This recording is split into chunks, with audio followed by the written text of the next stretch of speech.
Welcome back to the Ruby Tuesday. My name's Ruben, so you can call me Ruben, and this is another anime review. Season 2 of Baki Hanma finally out. It's had mixed responses, this anime series. I think fans of Kengan Ashura have liked that anime, but then don't like Baki and vice versa. But obviously you have varying opinions on what this anime is. Nevertheless, we have the second season, 13 episodes at about 25 minutes apiece. Let's jump in.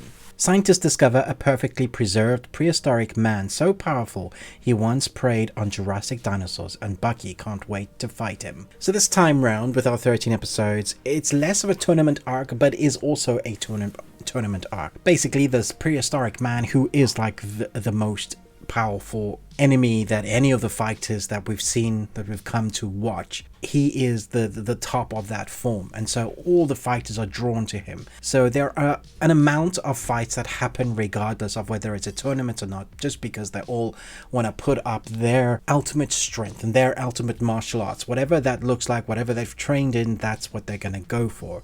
Baki at first isn't one that wants to get in there, and so we have this story arc, which is again not centered frustratingly on Baki and his father.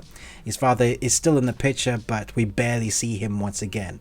And so, just so you know, we're not going to see them fight, and it's probably going to be pushed off for another few seasons, because that is like the ultimate goal. When we finally reach the end of the anime or the manga, we'll probably have that fight. But for now, we're still seeing Baki come into his own powers. The blood that's within him, that his father shares with him, is him coming to terms with what he can, I guess, make himself into. Now, I've been a champion of this anime for a while, but I can't in good conscience continue to say that the animation itself is brilliant or well animated. And you're probably thinking, well, what are you talking about? It's there the whole time, there's a lot of fighting.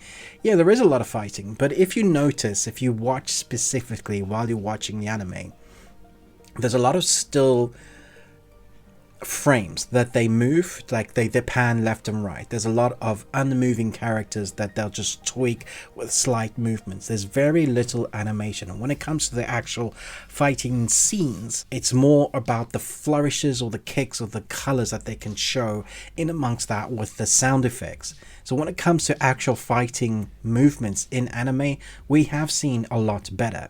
Now, that's not to say that I don't enjoy this, because I find this series somewhat enthralling because of the ridiculousness of it. Like, each person is so powerful that they can barely be classed as humans, and seeing what they're capable of and what they can do is basically the narrator almost narrating the story from the manga in this, telling the audience what is going through the mind of each character. So it's heavily narrated. Pretty much, 80% of an entire episode is always narrated, or another character will narrate what they think has just happened, what they've seen, because it's been moved on too quickly. So on one hand, I don't think it's actually a very good anime. On the other hand, the story has me intrigued. I particularly like this one because they are all the underdogs suddenly. They're all trying to come up against this one character that is like the ultimate fighter. And it's one of those classic moments where this isn't even my ultimate move.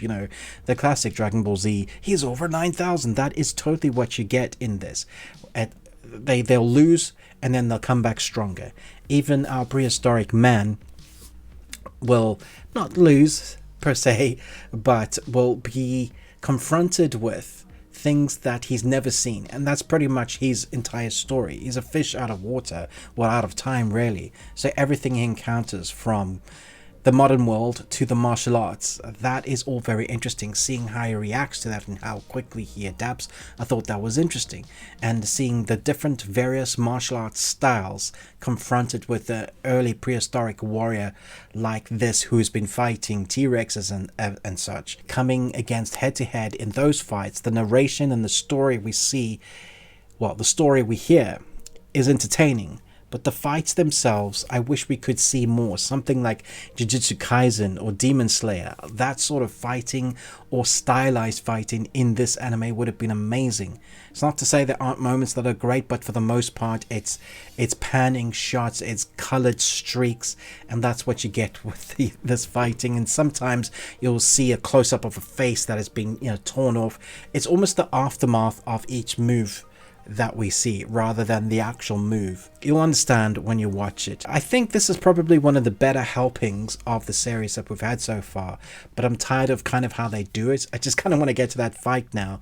I also want to see more of Kengan and Shira and probably Record of Ragnarok, that sort of fighting style. And even those aren't awesome. They are much better fighting anime. Depends what you class as a fighting anime. Let me know in the comments below what you think is the best fighting anime you've ever seen with a tournament arc. Those are my favorite. I'm going to give this 3.5 Nicolas Cages out of 5. You got one. Congratulations. Thanks so much for watching, but most of all, until next time, remember, live long on Tuesday.